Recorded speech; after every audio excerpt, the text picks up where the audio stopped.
Here in the Cook Islands, we are orators. We use our voices to express our emotions through songs, chants, and hymns.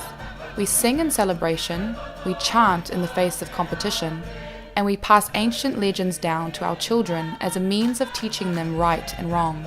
The legend of Aketairi speaks of a beautiful and heroic maiden whom led the women of Mokoero to defeat the intruders to their village with only green coconut sheaths as weapons. Our ancient warriors are painted as unbreakable, symbols of strength, resilience, and toughness. We, as Cook Islanders, and the Pacific region as a whole, have gained global notoriety as being warriors. Here in the Cook Islands, we have a tendency to live this warrior complex, this need to seem like we are okay all of the time.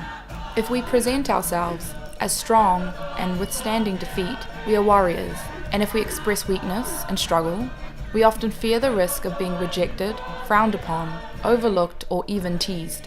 It is because of this that a great deal of stigma exists around talking about mental health. Life has taught me that struggle is inevitable. We can encounter stresses at any point in our lives, but expecting ourselves and those around us to cope silently is unhealthy and unrealistic.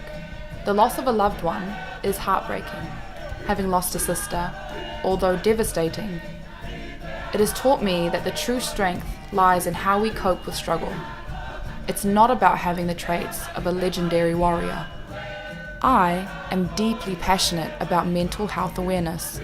Mental health refers to our emotional, psychological, and social well-being. It's about how we think, feel, and behave.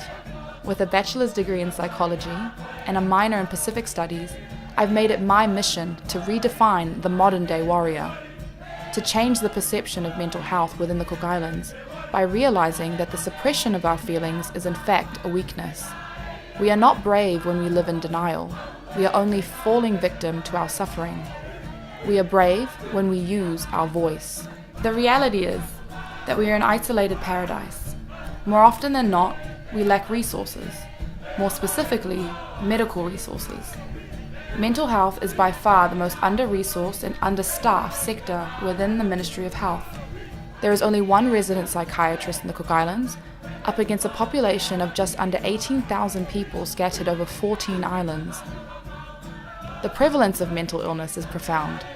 1 in 4 people will endure some level of poor mental health in their lifetime, 2/3 of whom will never seek help.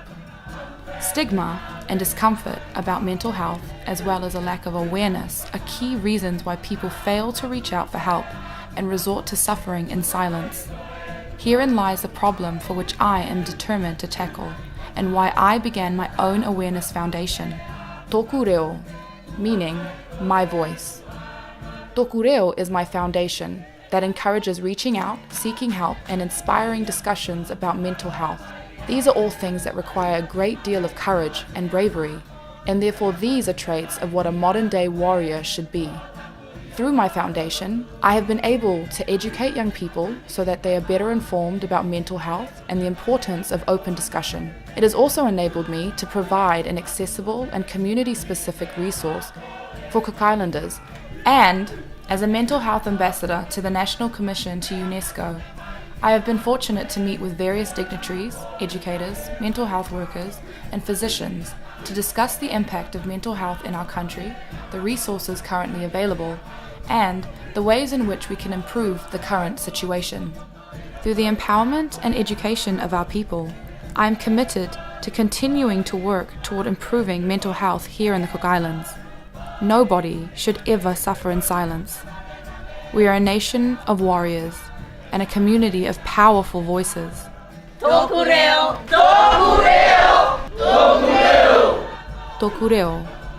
My voice, your voice, our voice.